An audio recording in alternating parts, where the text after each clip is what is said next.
Somewhere out there beneath sun-scorched deserts, hidden and forgotten canyons, or buried under the bones of old ghost towns, there are secrets that were never meant to be found. Gold that vanished without a trace, and maps that don't lead anywhere until they do. Stories whispered around campfires, passed down just enough to survive, but never enough to solve. This is the Man Cave Archives, and I'm your host, Greg Reinhardt. And in this podcast, we dig into the legends that refuse to die. Lost treasures in the American Southwest. The kind of stories that blur the line between history and myth. Outlaws, miners, and explorers, and ordinary folks who stumble into something extraordinary and paid the price for it. Because sometimes the real mystery isn't where the treasure is, it's why it was hidden in the first place. So pour yourself a drink, dim the lights and settle in, because we're opening the vault. And once you step inside, you might not look at the desert the same way again.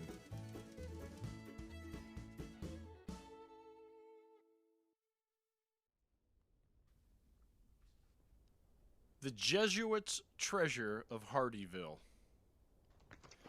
Long before highways cut across the Mojave, before neon lit the desert nights, there were trails, old ones, faint ones, and some carved by boots and others by hooves, and a few, if the stories hold, by men who carried more than just supplies across the wasteland. They carried gold. Back in the mid-1800s, along the banks of the Colorado River, there stood a rough settlement known as Hardyville.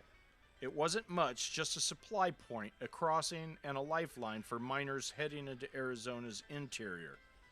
But like many frontier outposts, it sat on older ground that had seen travelers long before Americans pushed west.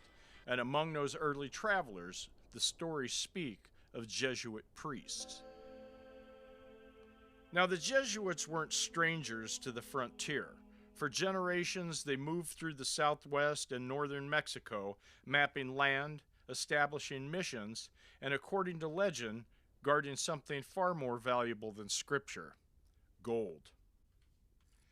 Some say the priests had knowledge of rich mines, veins of gold hidden deep in the desert hills. Others claim they were entrusted with transporting wealth, not for themselves, but for the church. Either way, whispers began to circulate, and somewhere along the Colorado River corridor, something had happened, something that was never recovered. By the time Hardyville came into existence in 1860, those older stories had already taken root. Miners and settlers passing through the area spoke of strange markings, carved into rock faces in the surrounding hills, symbols that didn't match anything local: crosses, arrows, etchings worn smooth by time but still deliberate. Not random but placed, and always pointing somewhere. And it didn't take long for speculation to grow. The idea settled in like desert dust. The Jesuits, traveling through this harsh country decades earlier, had buried treasure to keep it from falling into the wrong hands. Perhaps during a time of conflict. Perhaps during a retreat, or maybe because they never intended to return. Because not all journeys end the way they planned. One version of the story tells of a small group of priests traveling north carrying gold taken from the mines of Sonora. They moved quietly, avoiding attention, and using routes known only to a few. But somewhere near what would later be called Hardyville, where something went wrong. Some say they were attacked, others say they were betrayed, but a few claim they simply vanished. No bodies, no survivors, just silence. And whatever they carried, gone with them. Years later, prospectors in the hills above Hardyville began noticing signs of something or someone had been there before them. Not just markings, but unnatural rock piles, carefully stacked stones in places where no one would bother building them, as if marking a path or hiding something beneath. Digging followed, of course, as it always does, but the desert has a way of keeping its secrets. Most found nothing. A few claimed they came close to uncovering old metal fragments, pieces of what might have been containers, even rumors of partially collapsed shafts that didn't match known mining activity in the area. And then there are those stories that never quite make it into the official records. Hunters, wanderers, men who spend time in the hills where maps don't help much.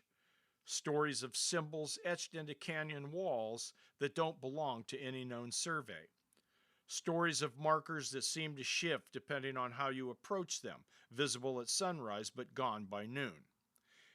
And one particular story, the kind that sticks.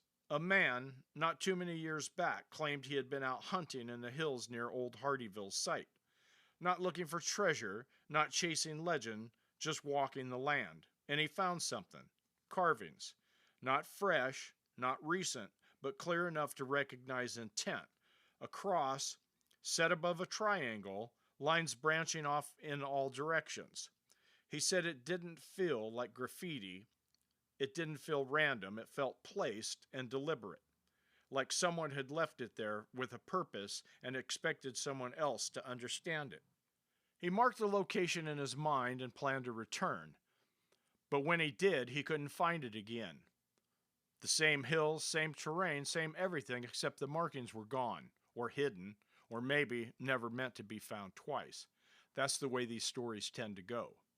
Because if there is something buried out there, something left behind by men who knew the land well enough to hide it properly, it wouldn't be easy to find.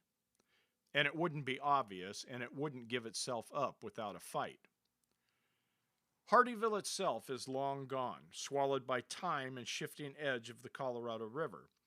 But the hills remain, quiet, watching, and somewhere out there, if the stories hold true, there may still be gold resting beneath stone, untouched since the day it was hidden, not lost, just waiting.